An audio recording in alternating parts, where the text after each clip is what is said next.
네, 오늘 말씀은 여호수아 20장 1절에서 9절 말씀입니다. 함께 교독하겠습니다. 여호와께서 여호수아에게 말씀하여 이르시되 이스라엘 자손에게 말하여 이르기를 내가 모세를 통하여 너희에게 말한 도피성들을 너희를 위해 정하여 부지 중에 실수로 사람을 죽인 자를 그리로 도망하게 하라. 이는 너희를 위해 피의 보복자를 피할 곳이니라. 이 성읍들 중에 하나에 도피하는 자는 그 성읍에 들어가는 문 어귀에 서서 그 성읍의 장로들의 귀에 자기의 사건을 말할 것이요 그들은 그를 성읍에 받아들여 한 곳을 주어 자기들 중에 거주하게 하고 피의 보복자가 그의 뒤를 따라온다 할지라도 그들은 그 살인자를 그의 손에 내주지 말지니 이는 본래 미워함이 없이 부지 중에 그의 이웃을 죽였습니다. 그 살인자는 회중 앞에 서서 재판을 받기까지 또는 그 당시 대제사장이 죽기까지 그 성읍에 거주하다가 그 후에 그 살인자는 그 성읍 곧 자기가 도망하여 나온 자기 성읍 자기 집으로 돌아갈지니라 하라 하시니라. 이에 그들이 납달리의 산지 갈릴리 게데스와 에브라임 산지의 세겜과 유다 산지의 기럇 아르바 곧 헤브론과 여리고 동쪽 요단 저쪽 루벤 지파 중에서 평지 광야의 베셀과 갓 지파 중에서 길르앗 라못과 므낫세 지파 중에서 바산 골란을 구별하였으니 이는 곧 이스라엘 모든 자손과 그들 중에 거류하는 거류민을 위하여 선정된 성읍들로서 누구든지 부지 중에 살인한 자가 그리로 도망하여 그가 회중 앞에 설 때까지 피의 보복자의 손에 죽지 아니하게 하기 위함이라. 아멘. 20장 여호수아 20장은 짧지만은 굉장히 중요한 내용을 담고 있습니다. 여호수아 19장 51절에 이렇게 기록하죠. 제사장 엘르아살과 눈의 아들 여호수아와 이스라엘 자손의 지파의 족장들이 실로에 있는 회막문 여호와 앞에서 제비 뽑아 나눈 기업이 이러하니라. 이에 땅을 나누는 일을 마쳤더라.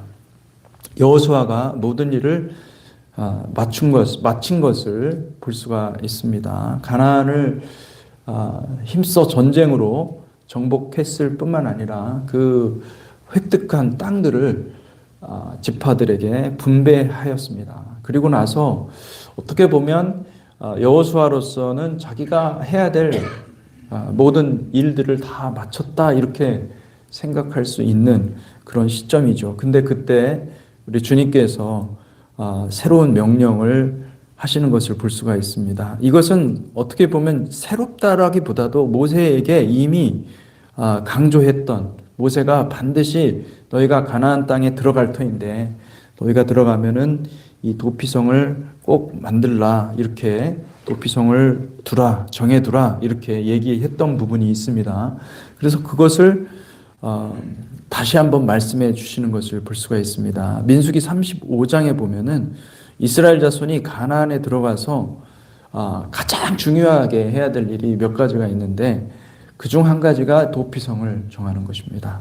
도피성을 정하고 오늘 보니까 2절에도 보니까 여호와께서 모세의 토라를 통해서 분명히 말씀하시는데 여호와께서 여호수아에게 말씀하여 이르시되 이스라엘 자손에게 말하여 이르기를 내가 모세를 통하여 너에게 말한 도피성들을 너희를 위하여 정하여 부지 중에 실수로 사람을 죽인 자를 그리로 도망하게 하라.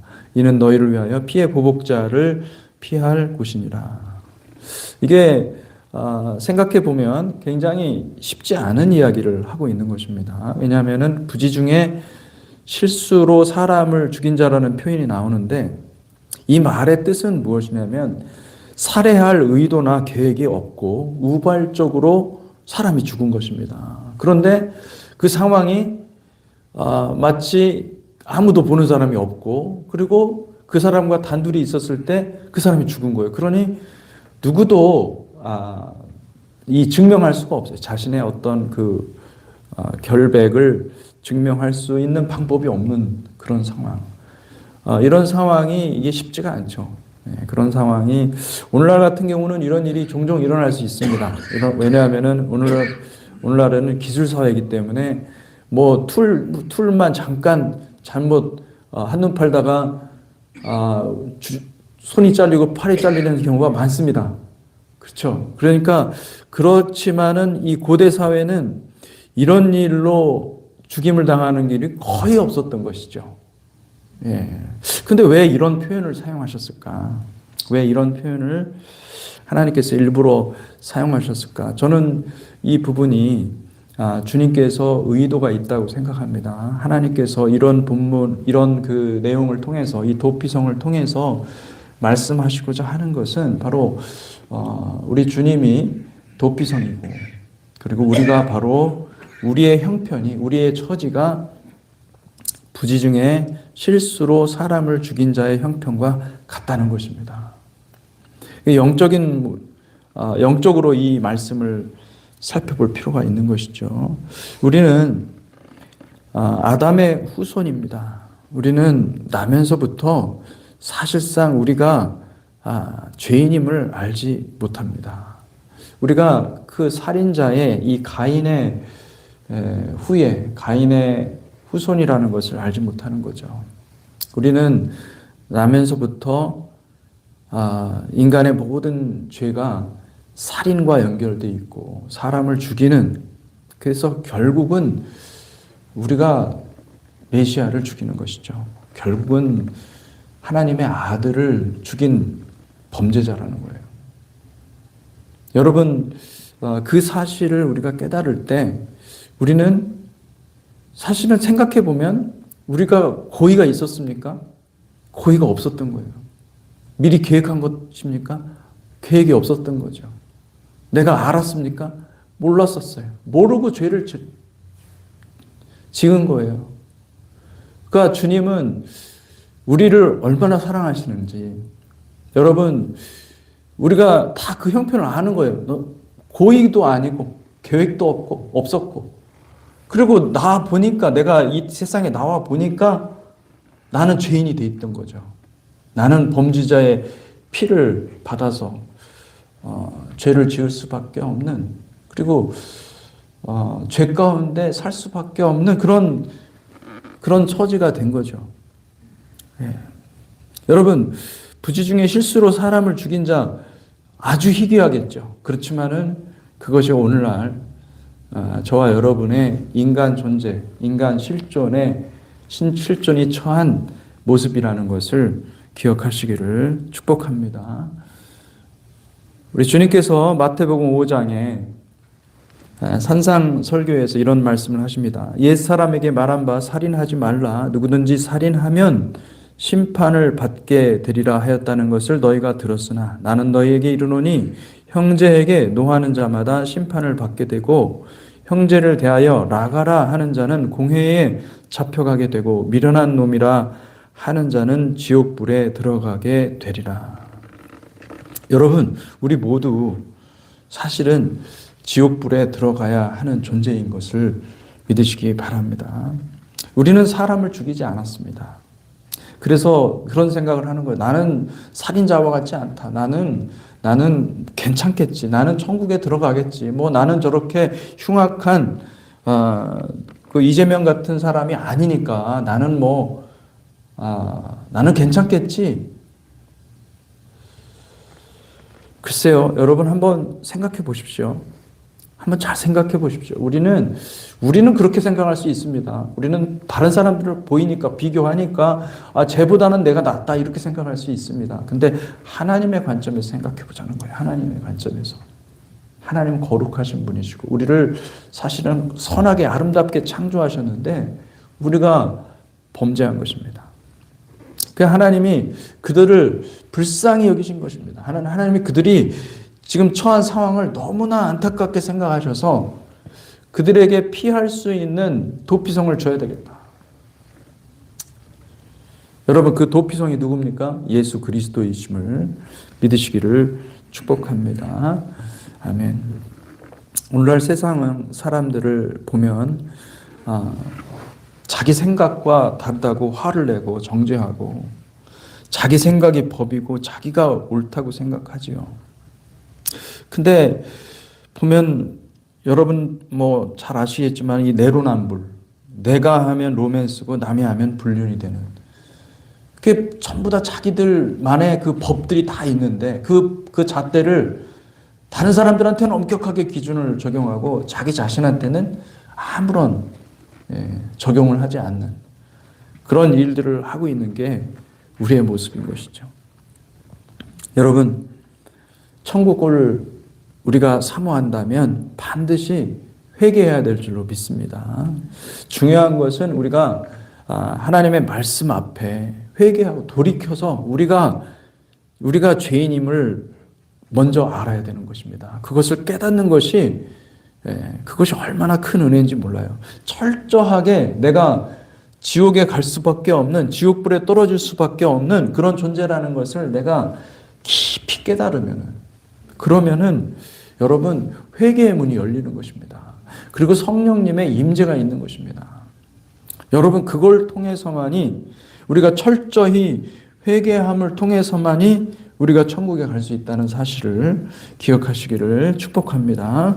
아멘. 그래서 우리가 부지 중에 실수로 살인한 자라는 사실, 우리가 바로 그 살인한 자라는 사실을 여러분들이 기억하시기를 바랍니다. 하나님께 가서 기도하셔야 됩니다. 우리가 하나님께서 도피성을 만들게 하신 것은 우리가 철저히 어떠한 존재인지를 깨닫게 하기 위함인 것이죠. 만약에 그렇다고 한다면 이 도피성은 어떤 곳입니까? 이 도피성은 스스로 부지정의 실수로 사람을 죽인 죄인임을 깨달은 자들이 들어가는 곳입니다. 도피성은 피난처와 같습니다. 죄인이지만 하나님의 은혜 언약 안에서 보호받을 수 있는 그런 곳이 도피성이죠. 도피성은 예수 십자가임을 믿으시기 바랍니다. 예수 그리스도의 십자가 구속의 은혜 아래 머무는 것이, 그것이 도피성 안에서의 삶입니다. 여러분, 복음은 우리더러 의인이 되라고 하는 것이 아니에요. 복음은 먼저 내가 살인자라는 것을 하나님의 말씀으로 비추어서 그것을 너무 명확하게 증명해내는 겁니다. 내가 하나님 나라에 들어갈 수 없는 철저히 무너진 자라는 그런 처절하고 절박한 인식이 없이는 회개가 터져나올 수 없습니다. 오늘날 지옥에 대해서 설교하는 사람 많지 않고, 오히려 다 그냥 구원의 확신만 있으면 마치 그 구원 받은 것처럼 착각하게 하는 그런 이상한 복음들이 유행하고 있습니다. 여러분, 하나님 말씀 앞에 서시기를 주님의 이름으로 축복합니다. 성령께서 이끄시는 회개는 뭔가 잘못을 행한 어떤 행위에 대해서 뉘우치고 반성하는 그런 정도가 아니라, 성령께서 이끄시는 회개는 나는 존재 자체가 지옥불에 떨어질 수밖에 없는 그런 존재구나 라는 것을 처절히 깨달을 때, 그때 회개가 시작되는 것이고, 그때 성령께서 우리를 만나 주시는 것입니다. 여러분, 우리가 함께 같이 기도하기를 바랍니다. 성령께서 우리 교회 공동체에 강력하게 임하시도록 간절히 기도하기를 축복합니다. 아멘. 이 도피성에 대해 주목해야 될 또 다른 표현이 있습니다. 피의 보복자라는 말이 자주 나오죠. 이 피의 보복자라는 말은 원문으로 보면은 고엘 핫담이라고 되어 있습니다. 이게 땀이 그 피라는 말이고, 고엘이 구속자라는 뜻입니다. 근데 한글로는 보복자라고 해석을 했죠. 맞습니다. 보복이라는 뜻도 있습니다. 이 고엘이라는 말은. 왜냐하면 고엘 자체가 구속자라는 말이 어떤 뜻이냐면은 원수를 갚고 복수를 하는 것을 포함하고 있어요. 값을 지불하고 내 친족이, 내가 언약을 맺은 나와 나의 가족이라고 생각하는 사람이 만약에 어떤 환난을 당하거나 고난을 당하거나 경제적인 굉장한 궁핍한 상황 가운데 가거나 아니면 노예로 끌려가거나 전쟁에서 포로로 갔어요. 그럼 어떻게 해야 됩니까? 누가 그 사람들을 구해내야 됩니까? 누가 그들을 구속해내야 됩니까? 누가 그들을 고해를 해야 됩니까? 그럼 그 자기 아브라함, 롯이 그렇게 고난당했을 때 아브라함이 가서 무기를 들고 집에서 길리운 그 병사들과 같이 쳐들어가잖아요. 이게 뭐예요? 그게 고혈이에요. 고혈. 구속. 하나님이 우리를 구속하시는 것은 하나님이 우리를 하나님의 이스라엘 자손을 장자로 여겼기 때문에, 하나님의 자녀로 장자로 여겼기 때문에 구속하는 거예요. 룻을 보아스가 구속하지 않습니까? 고엘. 구속한다라는 말이 그런 뜻이에요. 그러니까 이 구속한다는 그 피의 구속자라는 말은 굉장히 중요한 개념이고, 이것을 많은 분들이 사탄이 아니냐 이렇게도 얘기하는데, 저는 사탄으로 보지 않고 이 피의 구속자, 피의 보복자라는 말은 이 토라, 율법이라고 생각합니다. 왜냐하면 율법은 요구합니다, 우리에게. 율법은 의인이 되기를 요구하는 거죠, 우리에게. 의인이 아니면 율법은 우리를 정죄하는 것이죠. 그래서 토라는 죄인에 대해서 죽음을 선포하죠. 토라는 죄인에 대해서 그 죄에 대한 핏값을 청구합니다. 바울은 이렇게 말합니다. 고린도전서 15장 53절에서 58절, 이 썩을 것이 반드시 썩지 아니할 것을 입겠고 이 죽을 것이 죽지 아니함을 입으리로다. 이 썩을 것이 썩지 아니함을 입고 이 죽을 것이 죽지 아니함을 입을 때에는 사망을 삼키고 이기리라고 기록된 말씀이 이루어지리라. 사망아 너의 승리가 어디 있느냐? 사망아 내가 쏘는 것이 어디 있느냐? 사망이 쏘는 것은 죄요 죄의 권능은 율법이라. 우리 주 예수 그리스도로 말미암아 우리에게 승리를 주시는 하나님께 감사하노니, 그러므로 내 사랑하는 형제들아 견실하며 흔들리지 말고 항상 주의 일에 더욱 힘쓰는 자들이 되라. 이는 너희 수고가 주 안에서 헛되지 않은 줄을 알미라. 우리는 피 흘린 자고, 우리는 가인과 같이 아벨을 죽인 자인데 그 핏값을 물어보고 있는 거예요. 토라는 계속 그 율법 안에 거하는 거하고, 그러니까 율법 안에 거하는데 율법만 있다고 한다면은, 성령님이 존재하지 않고 예수 그리스도의 십자가 구속의 은혜가 없다고 한다면은, 우리는 그 율법 아래에서 우리는 죽을 수밖에 없는 거예요. 정죄받을 수밖에 없는 거예요. 그 순간에, 우리가 죄인임이 다 드러난 그 순간에 주님이 계셔서 우리를 구원하시는 것입니다. 아멘. 여러분 믿으시기를 축복합니다.